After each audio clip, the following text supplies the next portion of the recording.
Sino ang gusto maging successful ka sa mga? Almost 18 years ago, nang mag-join ako sa A-Global, yan ang normal na binabagay ng mga speaker, yan ang mga normal na tanong ng speaker sa mga tao kung may mga pangarap kayo. I started networking 27 years ago. Yun din po ang unang narinig speaker. May mga pangarap kayo, gusto nyo maging successful, taas ang kamay ng gusto imaman, taas ang kamay ng gusto maging milyonaryo. Noong una, magpalakpak ko medyo mahinanan. Kasi sa modern knowledge, lahat ng tao ay may mga pangarap. Do you agree? Yung bakit kailangan patanungin ng speaker kung may mga pangarap ka? Kasi kung importante, dapat na-join ka sa ito pa sa negosyo, alam mo kung bakit mo ito ginagawa. And normally, lahat, karamihan, kaya kayo nag-join sa negosyo ito to get your dreams. Totoo ba yun? Again, may mga pangarap ba kayo? Yes! Dream big. Act bigger. Lahat ng may mga tao, may mga pangarap. Pero kung ikay ng harap, lakihan mo na. Ang sabi na namin lahat, ang kilos ng tao, ang iyong aksyon, depende sa laki ng iyong pangarap. Big dreams, big future. Small dreams, small future. No dreams, no future. Totoo. Bakit hindi sa ating dream na lang?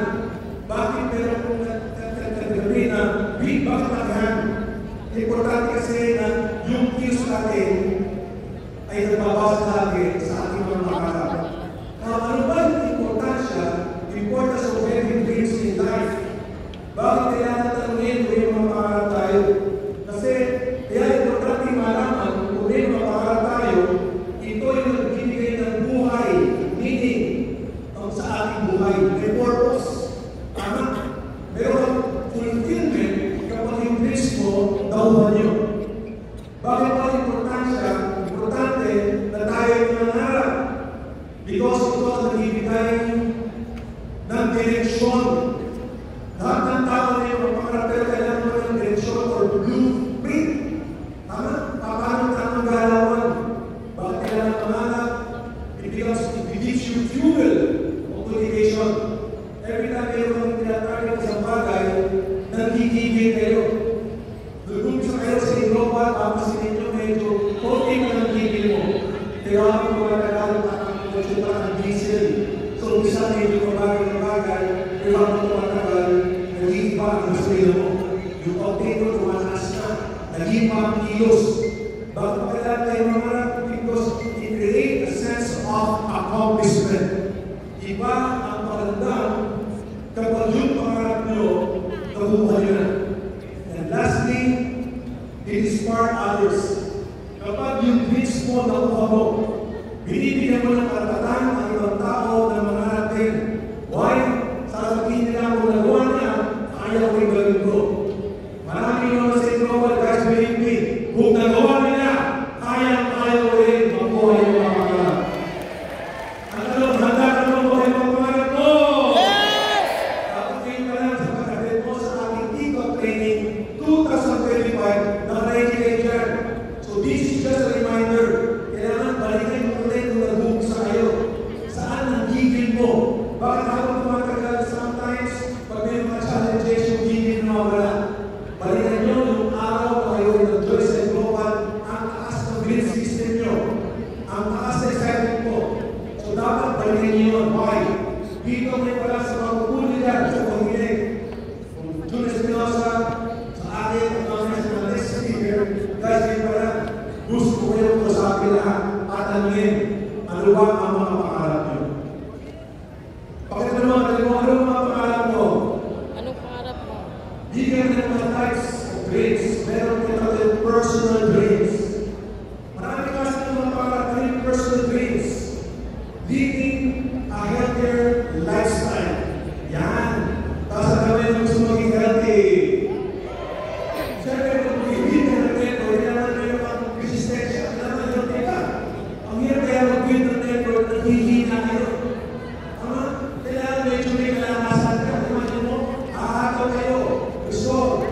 Visayas, Mindanao, online, offline. Kung wala kayong energy, mahirap po umataw. Kailangan sa iyo mag-uumpisa. Yung healthcare tax na importante yan. Let me remind you people na ang pagkita ng pera sa inupas, hindi mo sure madali. Pero importante rin, pag tumingin kayo, kaya mo i-sustain ang grupo ninyo.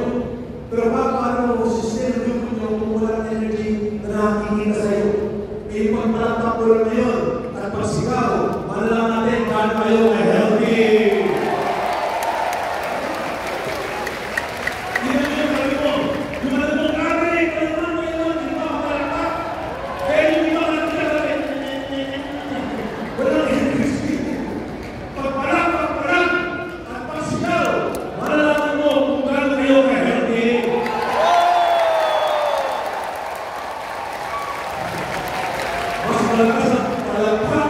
Mas madali makukuha ang mga pangarap.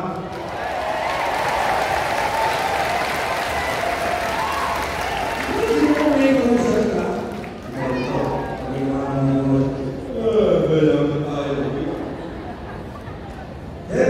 Living a healthy lifestyle, kailangan achieving financial freedom. Ayun ang personal dreams. Kung bakit may mga kaibigan ngayon, kasi gusto mo magkaroon ng financial freedom. Ano ba yung freedom? Lahat kayo ay mayroong freedom, mamasyal, magpunta ko sa kasang lugar. Pero marami dito, ang walang freedom, bilhin yung gusto niya. Kasi bawat desisyon nyo, laging depende yan kung magkano ang laman ng wallet nyo. Ang financial freedom, pag nasa restaurant ka, pag ikaw natin sa menu, hindi ka natin sa kaliwa. O sa kanan. Sa tayo tinitingin sa menu? Sa kanan ba? Sa kanan. Ay, nasa kanan. Presyo. Grabe. Ang sarap ito. Snake. Yung favorite po. Nakita presyo ba ako rin? Bakit ako naman? Ang pinasalitigan, kapag nasa mall ka, at ikaw gusto mo ng sapatos, at gusto mo, grabe, ganda na ito. Tapos mo rin sa stage, sir, bakit ang bagay sa inyo? Ang tibay niya. Pero ang tibay niya, yung pa ako, mulong na, sapatos hindi na. Dahil ang presyo, 50,000. Ang pera sa kama, 50 pesos. Nasabi mo, grabe, ganda ito. Alam mo ko yung bilaw? Ang pinasalitigan, kapag may gusto kong gawin, kaya mo gawin. Alam mo, kapag personal freedom, sabi ko, kapag nagkakaroon ng mga training seminars, at kami nagpukwento ng financial freedom o pera, pero ginamit ko ngayon. Alam mo, sa akin sa rin, bakit kung pera pinag-usapan, hindi natin importante ang pera. Kahit walang pera, importante nagmamahal ng pamilya. Tama? Nagmamahal na, totoo yun. Pero may mga anak mo, sa linggo kumakain. Mas nagising yung anak mo. Grabe siya.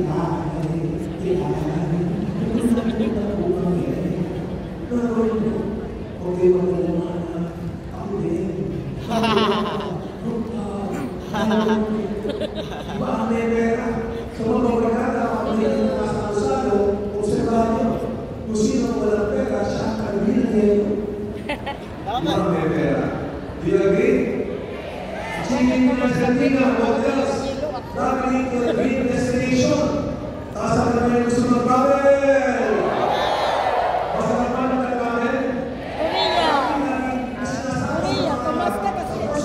Nandun na yung mukha mo. Katunayan mo na yun. Nandun na yung mukha mo. Hindi ako nakuha. Ano ang mukha pala? Singapore, Amerika, iba-ibang kultura. Nakakatuwa, di ba? Kapag isipin na pag-usapan ng bansa, either Japan or Singapore. Pag nagpunta sila ng bansa, sabi nila, bakit hindi na successful? Bakit pero hindi? Because of our culture. So, di ba na, imagine mo na tayo nagkam. Lahat na sa loob ng ating ito, ay naman ang message ng tatabel at nakikita nyo yung mga gusto ko gusto. Gusto nyo ba yun?